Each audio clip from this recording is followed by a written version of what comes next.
Salut tout le monde, j'espère que vous allez bien. Moi ça va super bien. Enfin super bien, vous savez, ça va.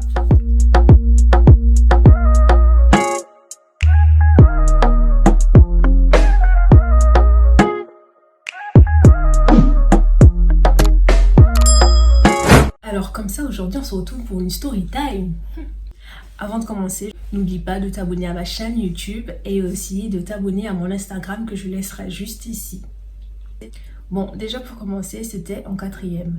Enfin, pour ma part, c'était la deuxième fois que je faisais la classe de quatrième. Et vu que j'avais repris. Et ma copine, on va l'appeler, elle s'appelle, voilà, Nadia. Elle est arrivée l'année que j'avais repris. Au début, on ne s'entendait pas. Vraiment, c'est le genre de meuf que je pouvais pas blairer, que je pouvais vraiment pas supporter, genre. Et à cette époque, elle me lançait un peu beaucoup de piques et tout. Voilà, des petits piques, moi aussi, parce que je l'aimais pas, je suppose que moi aussi, elle m'aimait pas. Par exemple, elle allait voir des amis à moi. Voilà, des amis à moi qui sont devenus des amis à elle. Mais au début, elle allait les voir pour dire oh, j'aime pas Moana et tout, j'aime pas Moana, machin. Oh, je l'aime pas, les trucs comme ça. Et eux, ils venaient me dire, vous savez, les trucs de collège et tout. Du coup, ils venaient me le dire. Et moi, ça m'énerve encore plus. Je me disais, la meuf, jamais de la vie, je vais parler avec elle. C'est une pauvre fille et tout. Je sais qu'elle disait des trucs aussi comme ça sur moi parce qu'on en a parlé. Et où l'histoire commence, le chat poursuivi le chien dans la forêt, nanana, c'est là. C'était un samedi, je ne me rappelle plus trop de la date, mais je sais que c'était un samedi. C'était, à cette époque, je tenais à signaler que j'étais en pleine puberté et à chaque fois, on convoquait nos parents. Et tellement nos parents, ils étaient fatigués en fait. Ils étaient fatigués de venir chaque samedi aux réunions de parents. Du coup, ils ont décidé de ne pas venir. Donc, vu qu'ils ont décidé de ne pas venir, nous, c'est obligé qu'on vienne en fait. On est allé samedi, non, je suis allée seule. Et il s'avère que Nadia aussi, ses parents, ils voulaient plus venir en fait parce que c'était de trop. Et elle et moi, on était les deux. Non, il y avait d'autres, mais elle et moi, on était les deux seuls de ma classe que les parents, ils n'étaient pas venus. Donc ça nous a déjà un peu rapprochés, elle et moi. On s'est assis ensemble pendant la réunion. Il y avait, sur certains points, on n'était pas d'accord. On s'est rendu compte que là, on avait peut-être un peu la même façon de voir les choses, la puberté, bref. Et même que le directeur il a dit, vous voyez, ça c'est un très bel exemple. Ça c'est les élèves les perturbateurs de la classe. Vous voyez, leurs parents ne sont même pas foutus de venir à la réunion. Par contre, là c'est que les parents n'ont rien à foutre d'eux. C'est les enfants désespérés, je vous dis. Le directeur il est même arrivé à dire, ça c'est deux exemples typiques des élèves avec qui il faut pas traîner. Il faut pas traîner, il faut pas laisser vos enfants traîner avec ces deux filles là. Bon, c'est vrai qu'à cette époque on n'était pas que deux filles, sauf que les autres, leurs parents ils étaient quand même venus. Tu vois. Après, eux aussi, leurs parents n'étaient pas venus pendant les autres réunions, mais ils ont eu le temps de venir ce jour. Mais il s'avère que ce jour, on était que du coup fous. Mais on était un groupe, voilà. Déjà, quand j'avais repris la quatrième, j'étais pas seule. C'était vraiment toute la classe qui avait repris. Donc vraiment, c'était c'était chaud. Oh là là, quand je repense à ma puberté, c'était dingue. Il y avait les parents qui me regardaient de haut en bas, genre... Ok, je note, mon enfant ne traînera jamais avec toi. Des filles, vous n'avez même pas honte. Des filles, des bandites. C'est quoi l'avenir? Ouais, parce qu'en Afrique, les parents, en fait, tous les parents, ton voisin, en fait, il te considère comme sa fille. Du coup, il a le droit de conseiller comme te gronder ou te reprocher quelque chose comme si c'était ton parent, en fait. Donc, voici, c'était pas mauvais, mais voilà, c'était... De toute façon, nous, à cette époque, on s'en foutait complètement. Je pense même pas... Oh, ils disaient ça, nous, on les regardait comme ça, genre... Et c'est là que la réunion parents d'élèves, elle a vu sa fin. On est sortis et vu qu'on s'était rapproché un peu plus, on a décidé de rentrer chez nous. On a décidé de prendre le taxi déjà et de prendre le même taxi. Mais il pleuvait. C'est le genre de pluie qui fait genre 1 heure, 2 heures ou même toute l'après-midi. Voilà, vous voyez le genre de pluie qui fait toute la matinée ou toute l'après-midi. Du coup, on a décidé de s'abriter chez quelqu'un. En fait, il avait devant chez lui, il avait qu'on appelle une espèce où on pouvait s'abriter. Du coup, on s'est abrité, on a commencé à faire connaissance. Ouais, t'habites où? Voilà, t'es là depuis quand? Bon, enfin, on savait, hein, elle savait que j'étais là depuis l'année dernière et tout, mais c'était pour faire la discussion et tout. Et puis, elle voulait pas s'arrêter, on était là, mais nous, ça ne faisait rien parce que on faisait connaissance, tu vois. C'était déjà, là, à cet instant, on se disait, bon, voilà, lundi, on va se voir, peut-être on va s'asseoir ensemble, vu que, voilà, tu vois. On parlait, et là, c'est où, je voulais dire le chat, c'est où le sauveur arrive. Une grande voiture arrive, il y avait des voitures qui passaient. Je sais que c'est une Range Rover, mais je connais pas les modèles. Genre, je vais pas vous dire, ouais, c'est une X360 ou une BMW 6K au carré 1976. Non, je connais pas, je connais juste le petit nom qui est devant la voiture et c'est ça que je dis. Après, limite encore, je vais te dire, ouais, c'était une 4K. Toutes les voitures, toutes les grandes voitures, moi, c'est des 4x4. Donc, ouais, à part la Jeep. Donc, la voiture en question, la Range Rover que je vais mettre juste ici. Là, elle est arrivée. Enfin, on était à la route, tu vois. La maison en question, elle était au bord de la route. La voiture en question, elle s'arrête. C'était un jeune homme et son chauffeur. La baie vitrée, elle descend. Tac, tac, tac, tac, tac, tac, tac. Nous, on regarde, on est en face de la voiture. La voiture s'arrête en face de nous. On regarde, on parlait, mais on se tourne et on regarde. Elle a quand même mis au moins 5 minutes ou 10, un peu trop long, mais c'était pas trop long, mais c'était un peu long avant de faire descendre la vitre. Et là, il y avait le chauffeur qui était de l'autre côté et il y avait de l'autre côté le proprio, le patron quoi, ou le fils du patron. C'était un jeune homme, je pouvais donner, il était dans la vingtaine, soit 18 à 22, ou pas plus. Après, je sais pas, peut-être il avait plus, mais sa corpulence montrait qu'il avait entre 18 et 22 ans. Il me dit, vous voulez pas qu'on vous avance et tout? On dit, non, ça va aller. De toute façon, on attend que la pluie elle cesse et après on va prendre un taxi parce que au Gabon, je pense qu'un peu tous les pays africains, parce que les chauffeurs de taxi, ils sont un peu impolis, franchement. Genre quand il pleut, ils ont un système. Ils vont pas te prendre si t'es mouillé parce que tu vas mouiller les sièges. Et si tu mouilles les sièges, ils pourront plus prendre. Ils pourront s'y mettre des trucs quoi pour protéger, mais ils pourront plus prendre d'autres clients. Du coup, s'il pleut et que t'es mouillé, il y a des fortes chances que tu rentres chez toi à pied en fait. Et là, on a répondu non, on attend les taxis et tout, on attend que la pluie cesse et après nous allons prendre un taxi, on va rentrer chez nous. Il insiste, non, mais moi j'habite dans le secteur, du coup je peux vous le poser chez vous, il n'y a pas de souci, vous habitez où? Vous habitez à Monje, non? Et là on répond oui, on habite à Monje, c'est le quartier, le nom de quartier. En fait, l'école était dans le quartier, on habitait aussi dans le quartier. Et là, on réfléchit, ma copine me dit Mani, tu veux qu'on part? Parce que là, franchement, au lieu de gaspiller l'argent pour le taxi, vas-y, allons et tout. Je dis ouais, mais est-ce que t'es sûre? Non, j'ai pas dit ça. Je lui ai dit ouais, mais Mani, moi j'ai quand même vraiment un peu la méchante voiture et tout.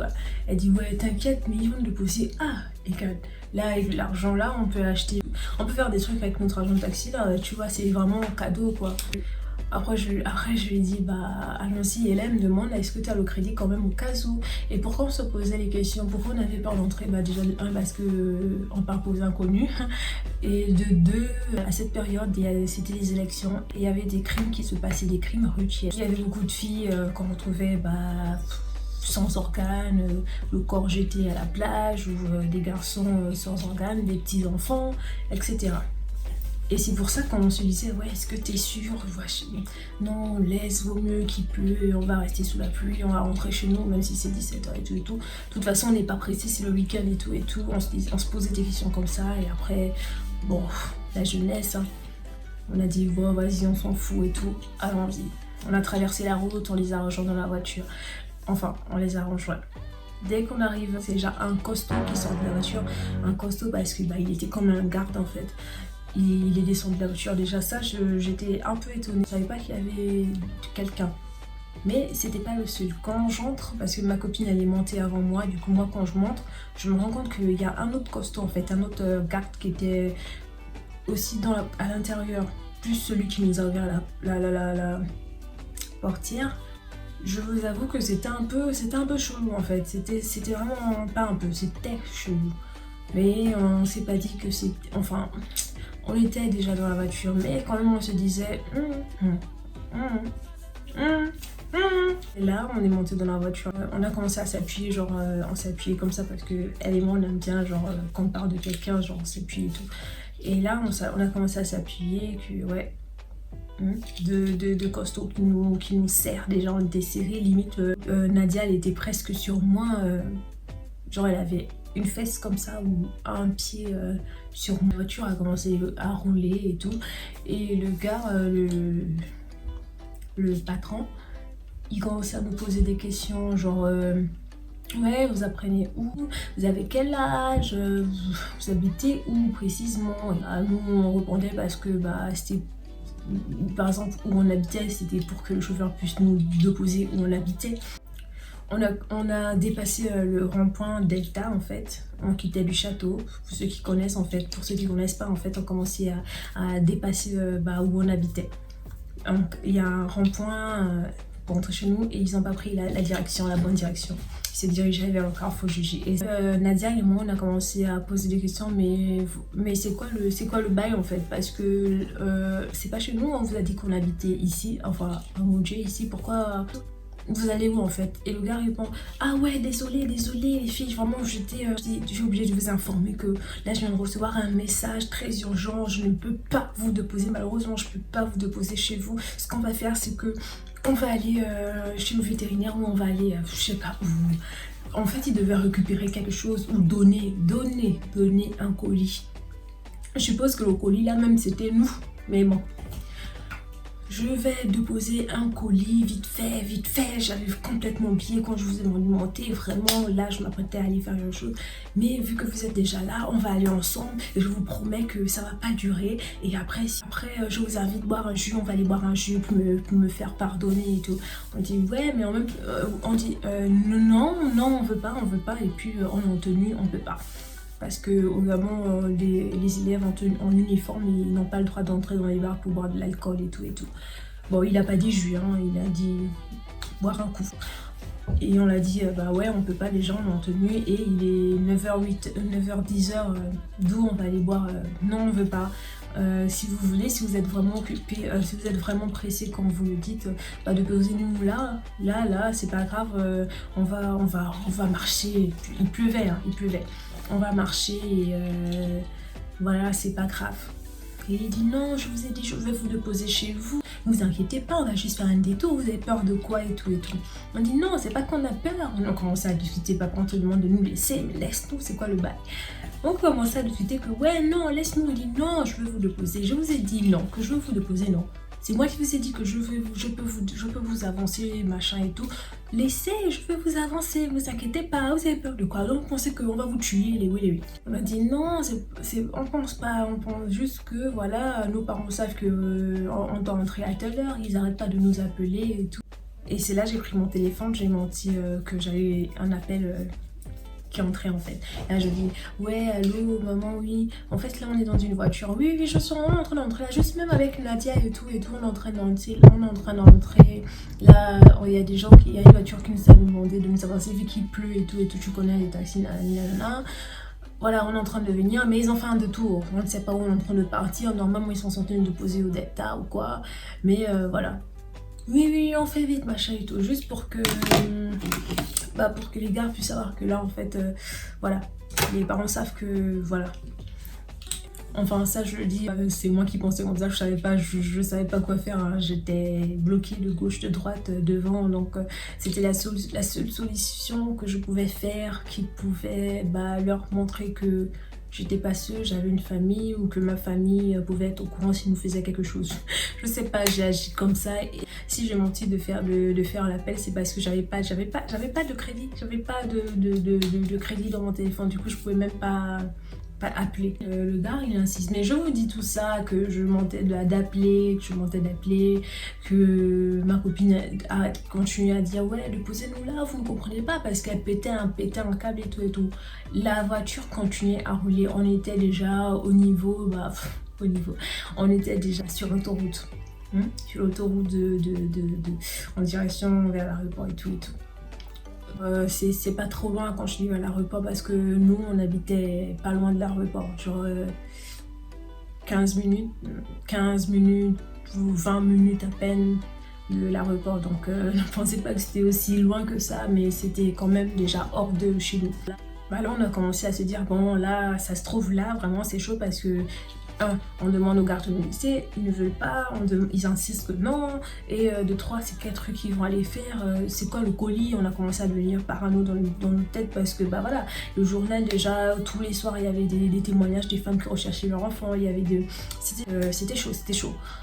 C'était chaud, tout ce que je pouvais dire c'était chaud, parce que dans la tête ça faisait bim bam. Nadia elle était en train de taper le siège du chauffeur, elle tapait que tu comprends pas, que laisse-nous là et tout, laisse-nous, qu'est-ce que tu comprends pas, donc laissez-nous, qu'est-ce que vous comprenez pas, laissez-nous. Elle commençait à pousser la tête et tout, parce que elle paniquait, mais sinon c'était un peu dans sa folie. Moi je pouvais pas pousser la tête, parce que je me disais ouais s'il me tapait et tout, mais elle vraiment elle poussait la tête que mais laissez-nous là, vous comprenez pas quoi, machin et tout, et je lui disais mais vous comprenez pas, moi je lui disais moi très passive, mais vous comprenez pas quoi, on veut pas, vous laissez-nous descendre et tout. Il ne nous comprenait même pas du tout. Je sais pas si... Enfin si, je sais qu'il faisait exprès de ne pas comprendre, mais quand même c'est chaud. Là on s'est dit, bon écoute, là on va vraiment mourir. On a commencé à crier dans la voiture, wow, aidez-nous, il veut nous tuer et tout. Je sais même pas si les gens écoutaient, et déjà je pouvais compter peut-être 20 voitures qui passaient, donc les gens, il n'y avait pas, il pleuvait, donc vraiment je sais même pas qui pouvait nous entendre, mais bon. Instinct de survie, on criait ouais laissez-nous descendre, on commençait à s'agiter et tout. Je commençais à pleurer parce que je voyais ma vie défiler en fait, même si vous allez nous dire que ouais vous êtes un peu parano, ou voici j'extrapole un peu le truc, mais vous comprenez pas en fait quoi. Donc laissez-nous là, c'est pas grave, vous avez un truc à faire très urgent, laissez-nous là. On va marcher, de toute façon, on n'est pas loin de chez nous, on va prendre un taxi. Voilà comment le garde-corps qui est à côté de moi, il me dit ouais vous allez commencer à vous calmer, ça commence à bien faire. On vous prend, depuis qu'on vous a pris, vous arrêtez pas de crier et tout, fallait pas monter dans la voiture. On dit ouais mais déjà on ne savait même pas que vous alliez être là, et puis on vous demande de nous laisser, vous voulez pas nous laisser, pourquoi? Et le chauffeur il pète un câble, il dit ouais bon ça commence à bien faire, du coup il arrête la voiture, il dit ça commence à bien faire là, on va les déposer parce que ça commence à bien faire là, je sais pas, il disait un truc. Franchement j'étais en train de paniquer, en criant en même temps qu'il parlait, et j'écoutais pas trop, mais j'écoutais un truc comme ça, genre on va aller le poser là, ça commence, elle sentait le cri, la machin et tout, c'est pas bon. Nadia elle arrêtait pas de dire si vous comptez manger mon sang, sachez que dans ma famille si on mange notre sang est maudit, vous n'allez rien gagner avec notre sang là. Hey, quand mes parents me mettaient à l'école, et puis ils ont payé l'école là jusqu'à... Qui va rembourser l'argent qu'ils ont mis dans mes études? Je vais vous poursuivre quand je vais mourir, je vais vous poursuivre, mon esprit va vous poursuivre et tout. Elle racontait des trucs comme ça. Il nous a déposé dans la cour d'un établissement. La façon dont le chauffeur il avait freiné, t'avais l'impression qu'il y avait la poussière qui s'était levée, tellement il était en colère. Je sais pas pourquoi. Du coup il m'a balancé, ma copine et moi, on nous a vraiment éjecté de la voiture en gros. Nadia, elle, on l'a carrément poussée. Je sais pas si c'est avec les pieds ou quoi, mais on l'a poussée vraiment. Et par contre elle est tombée. La pauvre elle est tombée en fait, elle s'était blessée au genou si vous voulez savoir. Voilà, donc c'était chaud, c'était très bizarre en même temps, il y avait plein de choses qui se passaient. Folle comme elle est sortie de la voiture et elle a oublié son sac. Désolée, pourquoi désolée, vous allez même pas savoir. En fait, en gros, ma batterie elle va presque me lâcher, enfin elle va me lâcher. Elle avait oublié son sac dans la voiture. On a dû courir derrière la voiture. Enfin, je sais pas si ils voyaient qu'on avait oublié quelque chose. Du coup, on agitait les bras et tout. Ils nous ont balancé. On criait donnez-nous le sac, on a oublié notre sac et tout. Du coup, ils ont jeté le sac. par la portière. Ils ont jeté le sac et on l'a récupéré. Ensuite, ma copine et moi, on s'est regardé dans les yeux, on s'est mis à pleurer, en pleurant. On se dit ouais, je t'aime, moi aussi, machin et tout. On a failli mourir vraiment et tout et tout. Depuis ce jour, elle et moi, on est comme ça. Alors s'il y a une moralité pour l'histoire, c'est que ne vous fiez pas aux apparences. Faites gaffe les amis, parce que le danger il est partout, le danger il est partout. Donc faites gaffe à vous. Suivez votre instinct, quand vous voulez pas, n'essayez pas de forcer le truc, ça sert à rien. Sur ce, je vous dis, prenez soin de vous et si vous avez des histoires, comme je disais au début, n'hésitez pas à me dire en commentaire si vous avez déjà vécu des histoires un peu similaires à la mienne, en commentaire, ou vous pouvez m'envoyer des messages sur Instagram, je vous laisserai juste ici mon Instagram, n'hésitez pas à aller checker et me dire par message si vous voulez pas forcément dire là en commentaire, voilà. Mais moi j'aimerais bien lire vos petites histoires. J'aimerais bien savoir ce qui se passait dans vos têtes en ce moment. N'oubliez pas de liker, de vous abonner, d'activer la cloche de notification, voilà. Et de partager si vous voulez, on sait jamais. Partagez, c'est la famille. Allez, sur ce, je vous dis, on se capte à la capture.